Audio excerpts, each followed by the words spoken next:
Facebook America का है, क्या वह इंडिया में नहीं बन सकता था? यूट्यूब अमेरिका का है, क्या वह इंडिया में नहीं बन सकता था? गूगल जो है वो है अमेरिका का, क्या वह इंडिया में नहीं बन सकता है? आपको शॉक लगेगा यह जानकर कि जो गूगल के सीईओ हैं, वह हमारे इंडियन हैं। सुंदर पिचाई साहब हैं, जो कि साउथ के हैं, वह इंडियन है। क्या हमारा मतलब वो इंडिया में रह के वर्क नहीं कर सकते थे? बहुत सारे माइक्रोसॉफ्ट हो गया, टेस्ला हो गया, बहुत सारी ऐसी विदेशी कंपनी है जिसकी मतलब जो सीईओ है इंडियंस है, लेकिन क्या वह कंपनी इंडिया में तैयार नहीं हो सकती थी? तो दोस्तों इसका सबसे मेन कारण है टैक्स। आपको शॉक लगेगा यह जानकर कि किसी भी चीज को इन्वेंशन के लिए, किसी भी चीज को डेवलप होने के लिए सबसे बेहतरीन चीज होती है एजुकेशन, शिक्षा। हमारे देश में एजुकेशन पर ही 18% टैक्स है।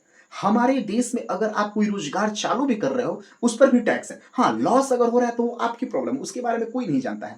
आपको शॉक लगेगा यह जानकर YouTube America, Instagram America, Facebook America, Google America, Yahoo America, Apple America, जो डील कंपनी के लैपटॉप्स आते हैं बड़े बड़े वो अमेरिकन। अमेरिका की बहुत सारी ऐसी कंपनी है। अब चलिए अमेरिका को छोड़ दीजिए, हमारे इंडिया में सबसे अधिक मोबाइल जो फोन्स यूज होते हैं, मोस्टली जो इलेक्ट्रिकल्स या इलेक्ट्रॉनिक सामान यूज होते हैं वो कहाँ के होते हैं? Oppo China, Vivo China, Mi China, Realme China, OnePlus China, I Q O China, Haier की कंपनी मतलब फ्रिज टीवी सब आता है, मतलब फ्रिज व्रिज आता है वह चाइना। सैमसंग और एलजी इंडिया में सबसे बड़े बिजनेस सेक्टर है, वे कहाँ के हैं? वह भी इंडियन नहीं है सर, वह साउथ कोरियन कंपनी है। तो दरअसल कहीं ना कहीं हमारे इंडिया में टैलेंट तो है, लेकिन टैलेंट को उजागर करने के लिए जो एक सोर्स होता है, एक रेवेन्यू होता है, वह हमारे इंडिया में नहीं है। और यह गलती कहीं ना कहीं हमारी है, क्योंकि हम अभी भी जो पुराने जो बटने वाली बात है उससे जुड़े रहते हैं। हमको एजुकेशन पे बात नहीं करनी है, हमें हिंदू मुस्लिम पे बात करनी है।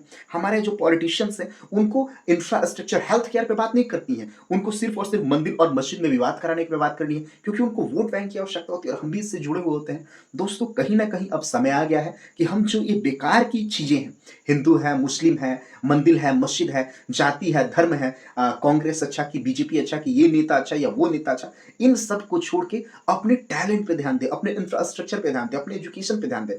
हम भी कुछ ऐसा काम करें, एक ऐसा मतलब बड़े लेवल पे वर्क करें कि सारी के सारे देश में हमारे इंडियंस का नाम हो। तो मैं आपसे अनुरोध करता हूं कि पहले सच्चाई को समझे, ये पॉलिटिशियंस के चक्कर में, पॉलिटिक्स के चक्कर में आप ना आए, वो अपने आप को समझे और अपने देश को आगे बढ़ाए।